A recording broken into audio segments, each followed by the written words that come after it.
after CM Punk announces to the world that he wants a dog collar match with MJF at Revolution and makes it personal.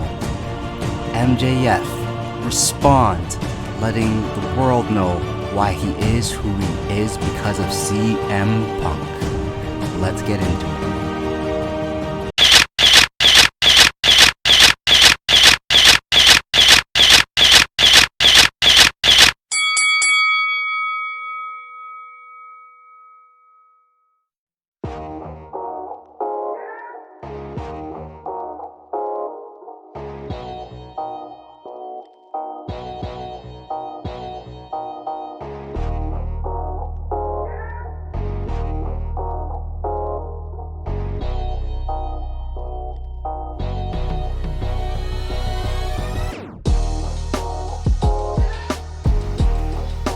What is up? My name is Lloyd and this is the Middle Card, which are my takes on the world of professional wrestling and all of its ins and outs. So let's go. So I was wrong about this whole damn thing. I was wrong. So let's set this up. I personally was lukewarm on the CM Punk MJF feud after Wardlow had basically squashed CM Punk. I didn't like how that match was booked. I think it was a mistake. People are allowed to make mistakes. People are allowed to redeem themselves. At least that's what I believe. It's not what everybody believes, but that's what I believe. So moving forward, this leads to the match finally with MJF and CM Punk, where essentially MJF beat Punk twice in the same match in Punk's hometown of Chicago, which I thought was fantastic. The entire booking of that was absolutely fantastic. So I had no complaints there, although they didn't get there the way that I wanted. I have to be honest about that. CM Punk, knowing that he's been wronged by MJF, he then decides that he's going to do whatever it takes in order to get his rematch with MJF. To the point where he has Sting and Darby Allin coming out with baseball bats and they're going to beat them down. This leads to then CM Punk earning a match with MJF after he and Jon Moxley beat FTR, part of the Pinnacle, part of MJF's group, basically. So with that win, CM Punk now gets to dictate the terms. So CM Punk is there, sitting in the middle of the ring, and he's giving his promo, basically how MJF is saying that he's basically Brett in Calgary, how he's Piper in Portland, which is important because they're playing off of each other's references and the things that they say. It's from there that Punk is like, I have this picture. I guess he got it from MJF's mom or something like that, but it's basically when MJF was younger, it was MJF going to see CM Punk at an autograph signing, which is perfect. They're bringing real life into this. Okay. And CM Punk laid out all the different types of matches, why they'd be good versus why they'd be bad, that kind of thing, until he pulls out the dog collar. He pulls out the dog collar. And MJF comes out. And MJF, who always has something to say, didn't have anything to say. He just looked at him.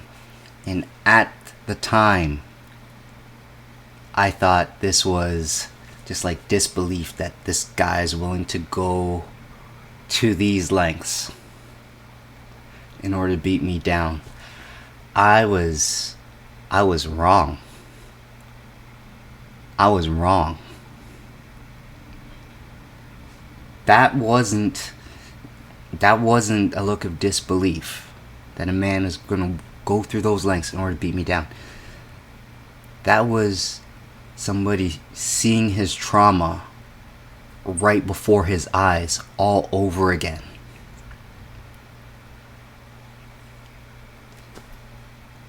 So, moving forward, MJF finally decides to speak in what can only be described as an origin story. This is what that was. This was an origin story. Because every hero has a beginning, and so does every villain. And every villain story normally begins with trauma. Actually, you could say heroes and villains. A hero can start with trauma. A villain can start with trauma. It's just all about what happens at that fork in the road. What do you do? What do you do then? Right? Am I going to go on the path of good, or am I going to go on the path of evil? So MJF comes out. He finally has something to say. And it's the first time where he's actually trying to talk sincere, and people are actually at the beginning trying to get those shut the F up chants going. And he starts telling this story about how when he was a kid, he had all these learning disabilities, school was hell, he had ADHD, the only thing he relied on was football. And then when he made the football team, because it was the only thing he was good at, he thought that he would finally make friends because he'd been isolated this entire time. Classic villain. It's a classic villain. Moving on, his friends, they took a roll of quarters, they threw it at him and called him Jew Boy. Okay, so this didn't mean as much to him. As much as it hurt, he was able to go over to it. He was able to get over it because he was meeting CM Punk at that autograph signing from that picture that Punk was holding the week prior. Whew. Moving forward, he decides that he wants to be a professional wrestler. That's all he wants to be. He wants to be the best in the world, like his hero, CM Punk, until in 2014, Punk quits. And to MJF, this means that Punk quit on him. And so he gave up on his dreams, because if CM Punk quit, if CM Punk couldn't do it, how could he? 5'0" ADD riddled Jew boy, as he called himself. And then he says that he was in college doing his college thing, and he saw a picture of Bryan Danielson and CM Punk, and for some reason it just triggered him. It just enraged him, and he decided that no matter what, he would become what CM Punk couldn't, and not let anybody down, that they would always be able to see his face from week to week and never let people down. Doesn't matter how he's going about it, because he's going about it in the absolute most villain type way, but he was going to make sure that he was there. And then he ends it by calling Punk, "You gutless coward, you can choke me with the chain, you can beat me with the chain, you can make me bleed buckets, but I will not quit, because that's basically what you do. And we all know that I'm better than you, and you know it." Which is awesome, because CM Punk's catchphrase is, I'm the best in the world. MJF's is, I'm better than you and you know it. And this literally brings this man to tears at this point in time as he's reliving all of this. CM Punk comes on down to ask if it's true. MJF says it's true, and then he just walks away basically. And they set up this dog collar match, which is now become the most important match on the Revolution card. Right now, it's the most important match in pro wrestling. I'll say North American pro wrestling.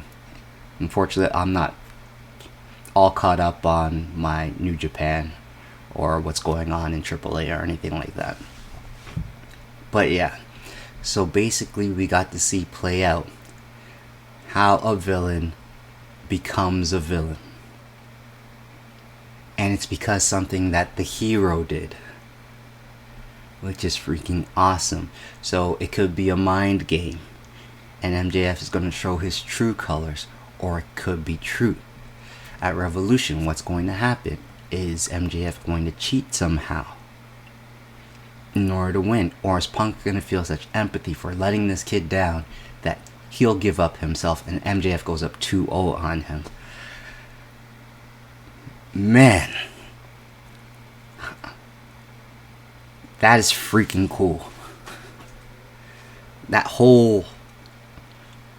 whole setup has been freaking cool. Let me down a little bit before, but the past couple of weeks blew everything prior out of the water. Especially when you can get me, like, when you can make me see the story of how a villain gets to where they're a villain.